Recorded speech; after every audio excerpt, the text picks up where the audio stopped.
المجلس إلى حضرة النبي الفاتحة. Dari mana dalil? Nah, di sini memang Ibnu Taimiyah punya kitab khusus risalah.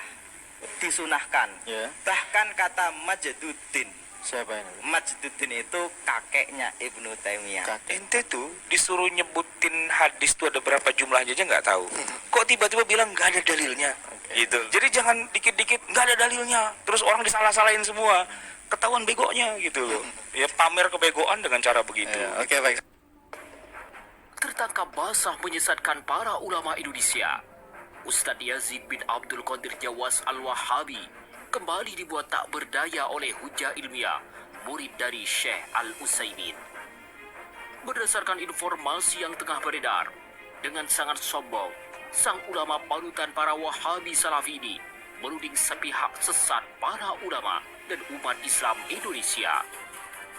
Maka, atas dasar ini pula, serta agar umat Islam tidak terpengaruh oleh penyesatan publik sang dai Wahabi Salafi, akhirnya Ustadz mantan Wahabi Salafi angkat bicara. Berikut adalah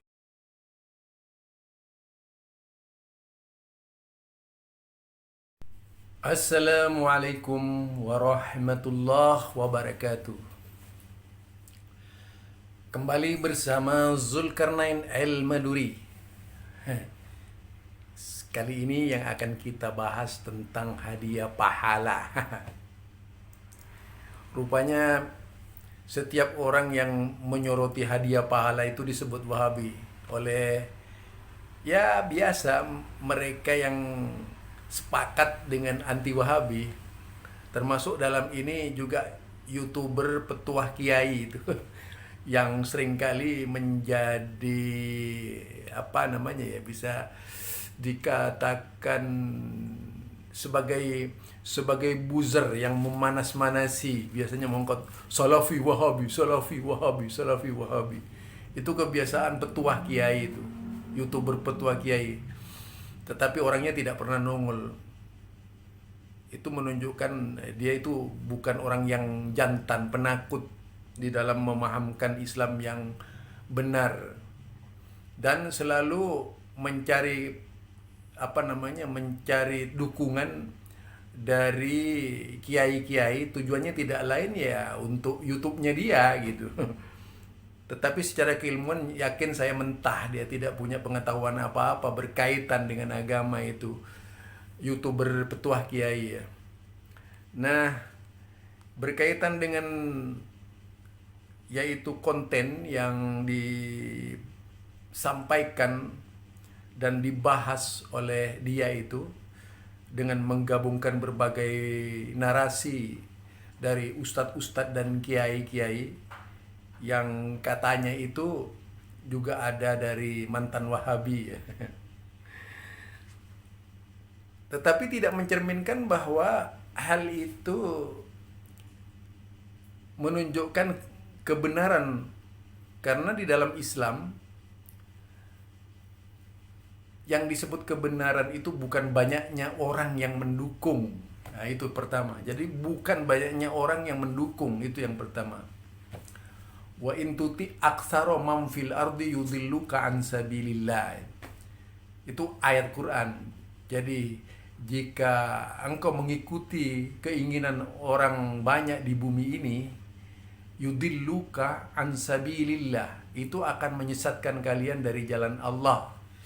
Itu firman Allah. Jadi ukuran benar tidaknya itu bukan banyaknya orang yang melaksanakan.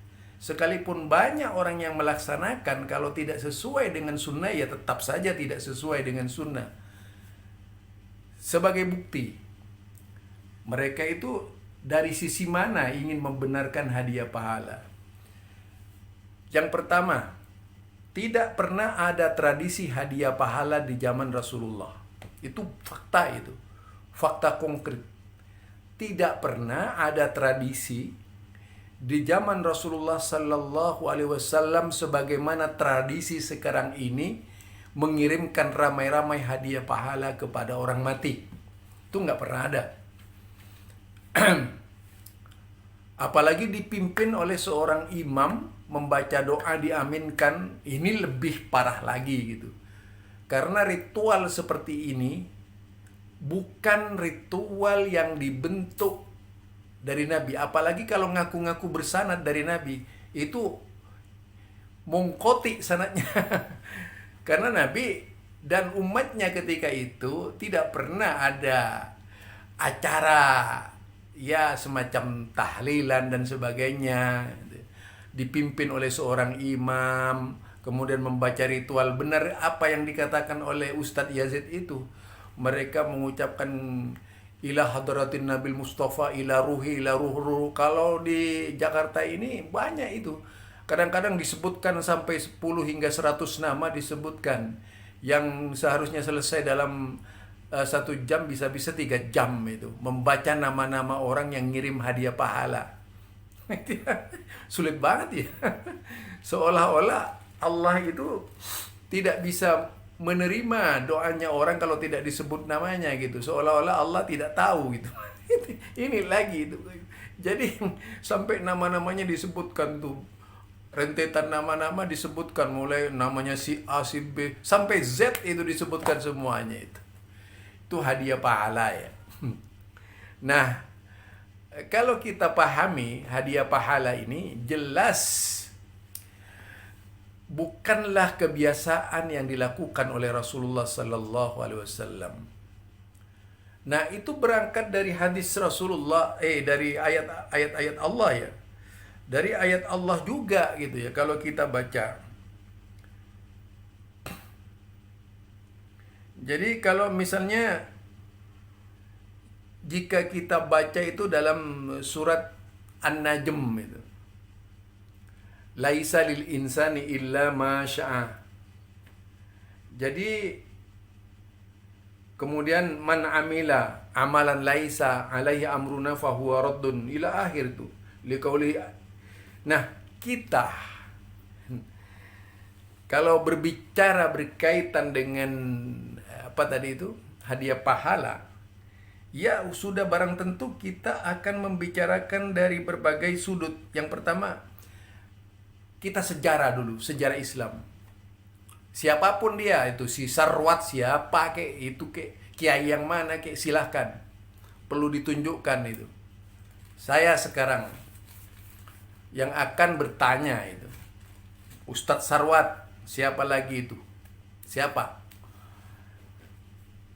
Tradisi seperti itu pernahkah dilakukan oleh Rasulullah, diaminkan oleh orang banyak untuk menyampaikan hadiah pahala kepada si mati dengan ucapan ila hadratin Nabil Mustafa Al-Fatihah itu. Silakan itu ditunjukkan saja. Jadi jangan hanya teriak-teriak salafi wahabi tapi tidak bisa menjawab dengan benar gitu.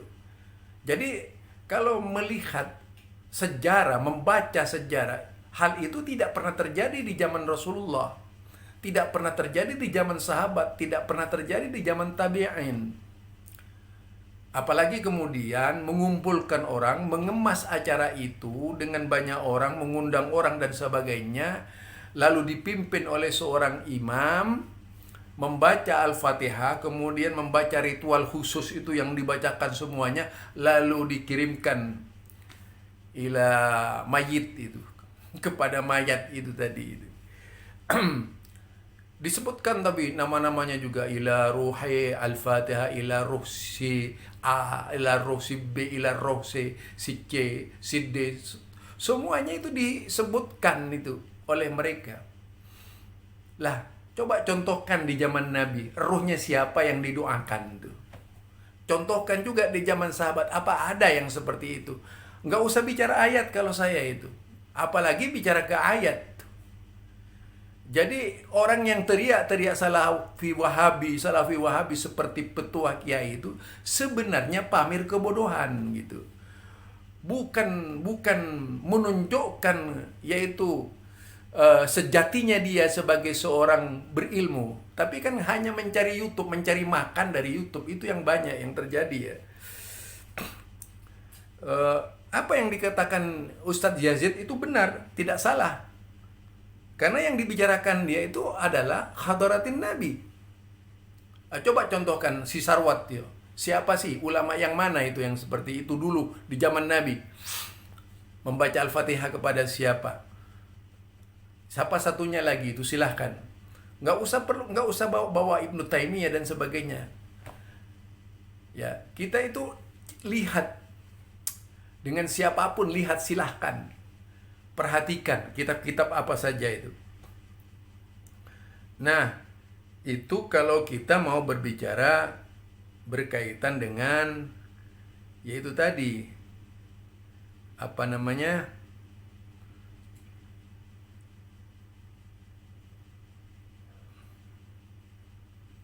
yaitu berkaitan dengan hadiah pahala tadi ya.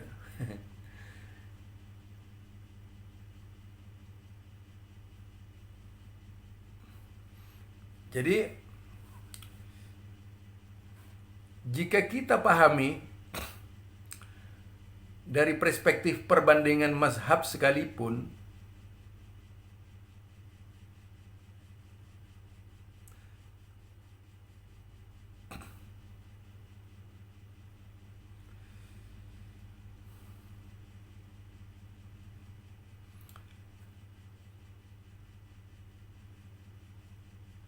jadi ini ada tulisan yang dilakukan oleh seorang mahasiswa ya berkaitan dengan hadiah pahala. Jadi hadiah pahala bacaan Al-Quran kepada mayat, perspektif perbandingan mazhab. Jadi pemberian pahala membacakan Al-Quran kepada seseorang yang telah meninggal merupakan salah satu topik yang diperdebatkan dalam hukum Islam. Salah satu kelompok masyarakat Muslim percaya bahwa kebiasaan ini diperbolehkan. Jadi hanya modalnya percaya ya. Di Indonesia terutama di banyak desa, sebagian besar umat Islam menganut pandangan ini. Di sisi lain, sebagian cendekiawan Muslim menganggap bahwa kebiasaan ini tidak memiliki sumber dasar dalam umat Islam. Menurut pandangan ini, setiap tubuh hanya mendapatkan apa yang telah dilakukan di dunia ini dengan sedikit pengecualian yang dijelaskan oleh sunnah Rasulullah Sallallahu Alaihi Wasallam. Muslim modernis pada umumnya mengikuti pendapat ini. Nah, kalau kita lihat ini referensinya banyak sekali ya. Abdullah M. Sufyan Raji Amalia Sunnah yang dinilai bid'ah itu. Sirajuddin Abbas 40 masalah. Ini pembela bid'ah Sirajuddin Abbas dan sebagainya. Jadi kemudian Ali Mahrus mantan Kiai NU menggugat sholawat, dzikir, syirik, Surabaya dan sebagainya. Sunnah Anonim, Sunnah Bid'ah Surakarta, Yayasan Majelis Tafsir Quran dan sebagainya. Jadi jika dilihat dari pandangan-pandangan yang seperti ini, ya, pandangan seperti ini tentu perlu sekali bagi kita, yaitu menjelaskan secara detail apa yang ada di dalam perdebatan kalangan ulama dahulu kala. Jadi masalah Al-Quran untuk orang meninggal telah menjadi pertimbangan di kalangan ulama sejak abad pertama Hijriah. Jadi di kalangan ulama, jika harus teliti dari dalil ayat dan hadis, tidak dapat kita jadikan dasar kuat dalam melakukannya. Terutama yang ada mendoakan si mayat bukan mengirimkan bacaan Al-Quran. Kadang-kadang disinilah letaknya kebodohan yang sering terjadi, menyamakan mendoakan dengan menghadiahkan bacaan Al-Quran, menghadiahkan pahala. Contoh menghadiahkan begini ya, saya sholat, dipastikan sholat itu sudah dapat pahala, lalu pahalanya itu diberikan kepada yang meninggal. Akan berarti pahala tadi yang kita miliki itu sudah tidak ada lagi karena diberikan kepada orang yang meninggal. Lalu buat kita apa gitu? Itu contoh saja ya. Contoh misalnya orang sholat ya, orang sholat tuh dipastikan dapat pahala oleh kita. Padahal kan kita belum tentu dapat pahala itu. Kemudian hadiah pahala, meyakinkan bahwa dia itu mendapatkan pahala dari membacanya. Padahal belum tentu apa yang dilakukannya dia itu membaca Bismillahirrahmanirrahim, Alhamdulillahirabbil alamin, itu kemudian dapat pahala. Bisa saja tidak mendapatkan pahala karena cara-caranya yang menyimpang dari agama misalnya. Itu bisa saja terjadi. Nah, ini saudara yang kita pahami dari hadiah pahala itu. Jadi kalau mendoakan beda. Coba di dalam Al-Quran banyak kata-kata, di mana sih ada kalimat di dalam Al-Quran doa yang isinya hadiah pahala? Itu tidak ada satupun itu. Atau di dalam hadis, tidak akan kita temui hadis Nabi mendoakan seseorang dengan cara menghadiahkan pahala. Jadi apa kita? Allahumma gfir, itu memintakan ampun li ikhwanina sabaquna bil iman, yaitu saudara-saudara kita yang lebih dahulu. Ya Allah, ampunilah saudara-saudaraku yang terdahulu itu, yang lebih iman dahulu kala gitu. Nah, itu saja berdoa, itu berdoa memintakan ampun. Memintakan ampun, bukan kemudian memaksa minta kepada Allah supaya pahalanya diberikan kepada si fulan. Nah, di sini perlu juga nih petuah kiai ini belajar agama biar tidak cuma ngambil YouTube-nya orang gitu ya. Itu yang perlu dilakukan nih YouTuber dia ya, seperti buzzer aja dia kadang-kadang. Nah, apa yang dikatakan Yazid benar. Tidak kemudian Salafi Wahabi. Memangnya Rasulullah Wahabi apa? Ya itu dulu.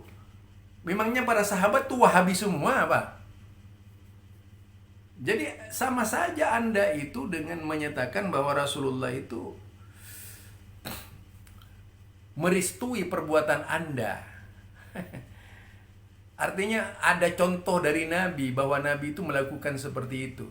Ketika mengecam Yazid Al-Wahabi katanya itu. Nah, itu saya ketawa aja gitu ya. Karena apa, yang berbicara nggak tahu agama gitu. Asal ngomong saja gitu. Yang membuktikan memang dia itu tidak tahu agama. Itu yang pertama.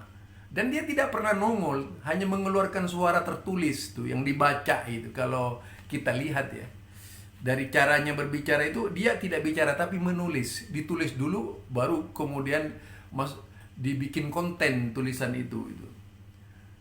Menerangkan apa? Yaitu celah-celah yang dianggap itu benar gitu menurutnya, karena sistem yang dilakukan adalah perbandingan saja dari bukan keilmuan. Itu jadi bisa hal itu kita duga ya dari konten yang yang diekspos itu, di-share kemana-mana. Nah, kalau kita berbicara hadiah pahala itu pernah dilakukan Rasulullah dengan mengirim Al-Fatihah misalnya, sudah pasti orang-orang dahulu kala itu kenal semua perbuatan Rasulullah, sudah pasti memilih jalan. Itu bukan jalan Sawadul A'dham itu. Bukan Sawadul A'dham. Jadi itu gharib dalam pandangan ulama-ulama dahulu kala di zaman Nabi ya. Karena para sahabat tidak pernah melakukan seperti itu. Misalnya ila mujahid Uhud, atau ila suhada Uhud Al-Fatihah, ila suhada Badar Al-Fatihah, ila suhada Khandaq. Enggak pernah dilakukan itu. Ayo saya pimpin, Rasulullah kemudian berdiri misalnya itu di depan kuburan-kuburan yang mati perang itu, ila arwahi suhada Khandaq, ila arwah suhada Badar, ila arwah suhada Uhud, Al-Fatihah. Enggak pernah begitu Rasulullah itu. Jadi tidak pernah ada yang seperti itu. Kalau doa ada, tetapi kalau yang seperti dilakukan oleh kebanyakan orang sekarang ini, jelas sama sekali tidak ada contohnya dari Rasulullah Sallallahu Alaihi Wasallam. Jadi agama itu dibuat rumit oleh mereka itu. Agama yang nyaman-nyaman tadi itu enak gitu, dibuat rumit. Bahkan untuk acara seperti itu harus mengeluarkan dana cukup banyak. Mengundang sekian banyak tetangga-tetangga itu tadi. Mengeluarkan nasi dan sebagainya. Akhirnya menjadi tidak praktis agama itu. Hadirnya bukan lagi mendoakan, bukan lagi menghadiahkan pahala. Ujung-ujungnya duit, UUD. Kan kalau makan pakai duit, ya, ujung-ujungnya duit. Jadi itu ya. Jadi silahkan saja, siapa saja yang bisa menunjukkan hadis Nabi yang membenarkan hadiah pahala dengan mengirim Al-Fatihah tadi kepada mayat. Silahkan. Jadi siapa saja silahkan. Jadi kita lihat sajalah sepanjang perjalanan Rasulullah ketika peperangan yang mati-mati itu. Ada nggak perbuatan atau para sahabat yang merintis begitu? Atau tabi'in? Jadi di situ kita berpikir, ya dulu itu orang yang paling banyak menanggapi hadiah pahala ini itu ulama Aceh itu, kalau nggak salah Sirajuddin Abbas ya. Bukunya namanya 40 Masalah dalam Islam. Wow, itu juga teriak-teriak Wahabi kayak Idrus Ramli itu. Teriak-teriak Wahabi. Ujung-ujungnya memfitnah Ibnu Taimiyah. Dia katakan bahwa Ibnu Taimiyah itu mengatakan duduknya Tuhan seperti saya ini. Padahal tidak ada kalimat seperti itu. Yang bikin seperti itu bukan Ibnu Taimiyah. Jadi kalau kita pahami dari orang-orang yang mendukung hadiah pahala itu, jelas dalilnya itu dalil rapuh, ngarang-ngarang gitu. Tidak ada satupun perintah agama. Ya, tidak hanya sekedar dalil umum lah yang dipakai untuk menarik-narik bahwanya pendapatnya benar. Kalau seperti itu semua orang itu bisa melakukannya. Contohnya begini, dalil solat misalnya. Ada praktek solat dari Rasulullah Sallallahu Alaihi Wasallam. Dalil wudu, ada praktek wudu dari Rasulullah Sallallahu Alaihi Wasallam. Nah sekarang kalau ada dalil Al-Quran misalnya gitu, hadiah pahala, itu harus ditunjukkan oleh hadis-hadis Nabi. Sudah pasti akan marah para sahabat. Marah sahabat akan melakukan hadiah pahala seperti itu. Nah silahkan buktikan, siapapun buktikan saja. Mereka-mereka yang menghadiahkan pahala. Jadi jangan hanya sekedar berpendapat ini fikih dan sebagainya. Kalau cuma mau menarik-narik fikih, ya siapa saja bisa gitu. Ngomong begitu bisa. Mau berpendapat seperti apa saja bisa. Wong namanya otak kok itu. Otak itu bisa diputar-putar, diperas-peras untuk menghasilkan sebuah jawaban yang pas. Tapi secara praktik tidak pernah dilaksanakan oleh Nabi. Sekarang misalnya ada dalil ini Rasulullah Sallallahu Alaihi Wasallam 77, 40, 100 dan sebagainya, ini dalilnya dari Taus gitu. Begitu diselidiki hadisnya lemah gitu. Pokoknya aneh-aneh nih orang ini. Ya. Jadi apa? Pembenaran namanya itu. Ya, pembenaran namanya. Silahkan siapapun yang berani menunjukkan, saya tantang itu. Di mana Rasulullah Sallallahu Alaihi Wasallam? Saya cuma minta, di mana, kapan Rasulullah Sallallahu Alaihi Wasallam menghadiahkan pahala, membacakan Al-Fatihah kepada mayat? Para sahabat yang mana yang seperti itu?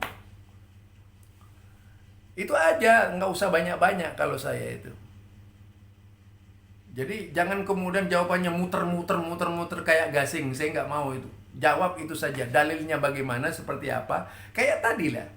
Yang saya katakan, aqimis sholat, ada dalilnya aqimis sholat dalam Al-Quran. Bagaimana cara menegakkan sholat? Lah diatur oleh hadis Nabi Muhammad sallallahu alaihi wasallam, ya. Diatur. Tidak pakai fikih pun sudah cukup dengan hadis Nabi, karena banyak. Dan itu dilakukan terus-menerus. Fikih itu merangkum dari berbagai macam perbuatan jemaah sholat. Hasilnya dari praktek sholat itu yang dilihat. Lahirlah fikih. Kemudian didasarkan kepada nas-nas yang ditemukan saat itu. Itu ya, kalau fikih kayak gitu lahirnya fikih itu. Jadi penjabaran-penjabaran yang terjadi atas nama fikih itu, yaitu dari pertimbangan-pertimbangan yang sudah dilakukan, furu'-furu' atau cabang-cabang dari pelaksanaan yang dilakukan, misalnya sholat tadi, itu dirangkum oleh mereka dalam bentuk fikih. Nah ini ya, kalau kita ingin lebih jauh menjelaskan berkaitan dengan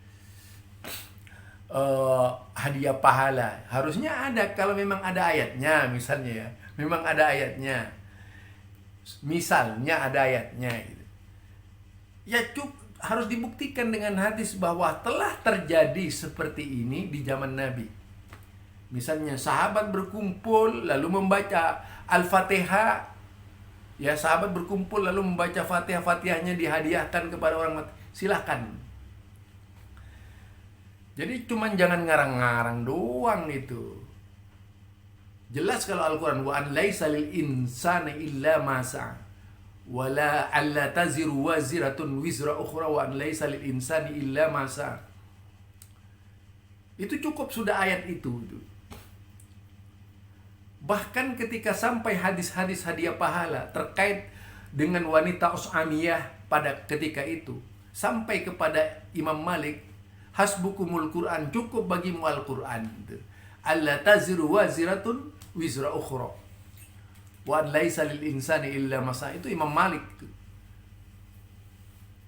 Ini saya bukan mengambil mazhabnya Imam Malik, tetapi hadis yang dikeluarkan tadi. Artinya memandang bahwa hadis-hadis berkaitan dengan hadiah pahala tadi, menghajikan orang tua misalnya ya, ini menghajikan orang tua saja, menurut Imam Malik itu hadisnya bertentangan dengan Al-Quran, menghajikan orang tua itu.